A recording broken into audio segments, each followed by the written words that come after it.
You feel an emptiness that nothing fills. And it's not just a figure of speech. It's real. It feels like something's always missing. Even when you achieve things, even when life's going well, even when you've got someone by your side, something still feels off. And that wears you down. Because you've tried everything. Changing your surroundings, speaking to people, making new plans, chasing new goals. And for a while, it worked. You got distracted, you got excited. But it was like a breath of fresh air that didn't last. Then it all came back. That feeling that something in you is still incomplete. It's frustrating, isn't it? To feel like you're doing everything right, working on yourself, trying to grow. But deep inside, there's a hole that won't go away. And the worst part? The guilt. You tell yourself, I've got everything, I should be fine. But you're not. And then you start thinking the problem must be you, that something inside you is broken. But no, you're not broken. You're not faulty. What you're feeling makes sense. It's just that no one ever explained it to you. Erich Fromm did. He explained it with a depth that still unsettles people, because it gets to the core. Fromm said this emptiness isn't just personal. It's not just yours. It's a reflection of a deeper disconnection we're all living through. We were taught to seek happiness through having. Having things, having a partner, having success, having approval. But no one taught us how to be, to build an inner identity, to inhabit our solitude, to listen to what we truly need. And when there's no new thing to chase, when the basics are covered, your soul begins to speak. And it speaks through emptiness. Through a feeling of absence that doesn't have a name, but that sits heavy in your chest, your body, your energy. That emptiness can't be filled with objects or achievements, not because they're bad, some are beautiful, but because they come from the outside. And what's missing is inside. Fromm said we live in alienation, and he wasn't just talking about work or capitalism. He meant the deepest alienation, from ourselves. We've become experts in adapting, to expectations, to duties, to what society tells us is right. But in doing so, we stopped listening to ourselves. And we lost something essential, the connection to our own truth.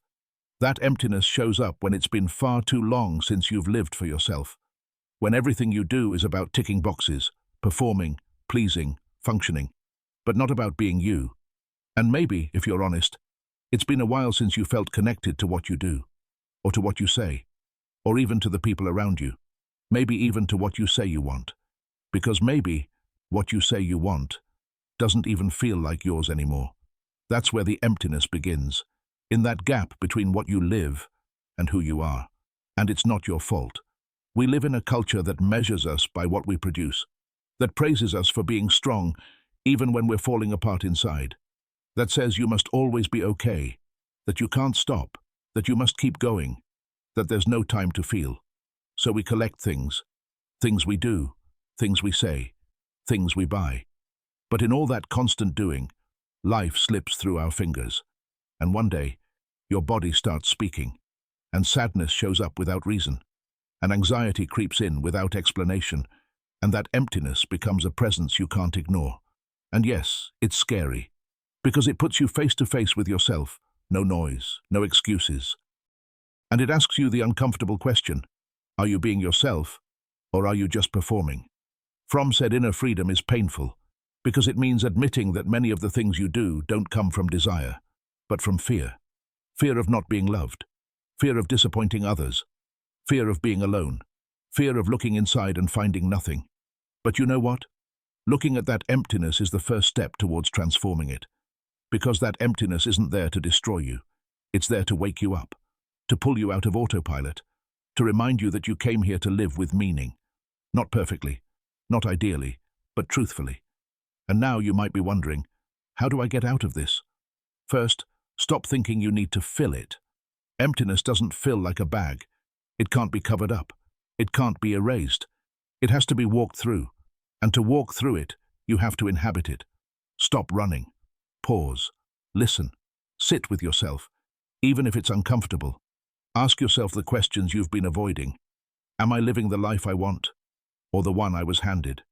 Does what I do every day reflect who I am, or erase me? When was the last time I felt truly alive? Sometimes the emptiness appears because you've lived too long according to what others wanted. because you were the perfect child, the ideal student, the reliable partner, the efficient worker. But at some point, you stopped being a person and became a function, and that hurts. Not with loud drama, but with a quiet ache that never goes away, like you've been missing from your own life. Second, start reconnecting with what matters, with what brought you joy before everything became duty, with what doesn't have to be productive but soothes you, with what makes you feel something real. Write, create, go for a walk, talk to someone who sees the real you. Return to the simple things, because healing often begins there.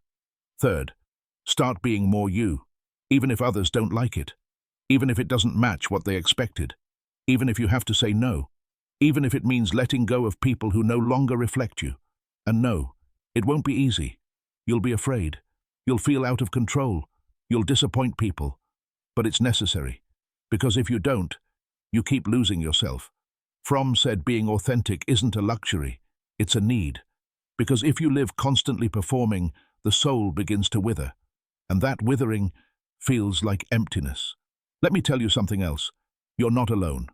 Even if it feels that way, even if you're ashamed to admit it, there are thousands of people feeling exactly the same, looking for meaning, looking for a way back, looking for something real.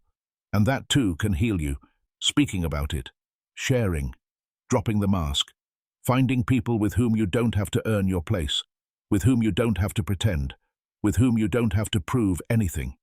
The good news is this: even though the emptiness hurts, it's also an opportunity, because it's space, and in that space, if you're brave enough, you can build something new, a life that's more honest, more present, more yours.